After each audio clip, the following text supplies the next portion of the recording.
સહજ ન્યૂઝ. બોડેલીના પાટના ગામે ભીષણ આગ, ઘાસચારો અને ઘર વખરી થઈ બળીને ખાક, પરિવારને થયું મોટું નુકસાન. નમસ્કાર, સહજ ન્યૂઝ સાથે હું છું ગોપાલ ભેસાણી. છોટા ઉદેપુર જિલ્લાના બોડેલી તાલુકાના પાટના ગામમાં આજે અચાનક ભીષણ આગ લાગતા ભારે અફરાતફરીનો માહોલ સર્જાયો હતો.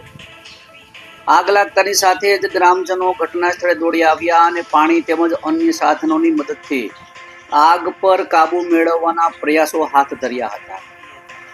આગની ગંભીરતાને જોતા એપીએમસી બોડેલીમાંથી ફાયર ફાઇટરની ટીમને તાત્કાલિક બોલાવવામાં આવી હતી અને ફાયર ટીમ અને સ્થાનિક લોકોએ ભારે જહેમત બાદ આગને કાબૂમાં લેવામાં આવી હતી. આ ઘટનાની જાણમાં મોટી માત્રામાં ઘાસચારો તેમજ ઘરવખરી બળીને ખાખ થઈ ગયા હોવાનું સામે આવ્યું છે. અસરગ્રસ્ત પરિવારને ભારે આર્થિક નુકસાન પહોંચ્યું છે. સદનસીબે આ ઘટનામાં કોઈ જાનહાનિના અહેવાલ મળ્યા નથી. અસરગ્રસ્ત પરિવારો દ્વારા સરકાર પાસે તાત્કાલિક સર્વે કરાવી યોગ્ય વળતર અને આર્થિક સહાય આપવામાં આવે તેવી માંગ કરવામાં આવી છે. હાલ આગ લાગવાનું ચોક્કસ કારણ જાણી શકાયું નથી અને તંત્ર દ્વારા તપાસ હાથ ધરવામાં આવી છે. રિપોર્ટર શિલ્પા શાહ, સહજ ન્યૂઝ, બોડેલી.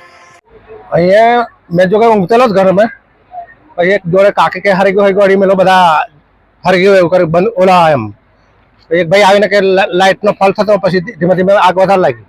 પછી બધા પબ્લિક ટોરો વાળા પછી પાણીથી ઓલવે પર ઓલવાયું નહીં. પછી બોડી કોન્ટેક્ટ કર્યો ફાયર બ્રિગેડ વાળાને.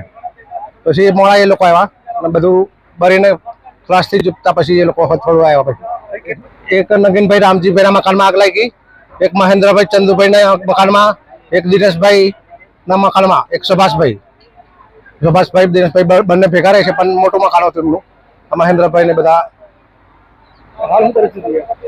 હવે એ લોકોને હા પરિસ્થિતિ બહુ બેકાર તારે બધું હા બરી ગયું. હું એમની પાસે કપડા પહેરેલા છે. બાજુના ઘરમાંથી બધું આગ લાગીને મારા ઘરમાં આગ લાગે એવી પરિસ્થિતિ પણ બધું ખાલી કરી નાખ્યું હતું. પાણીથી બધા ગામ લોકો આવીને બધું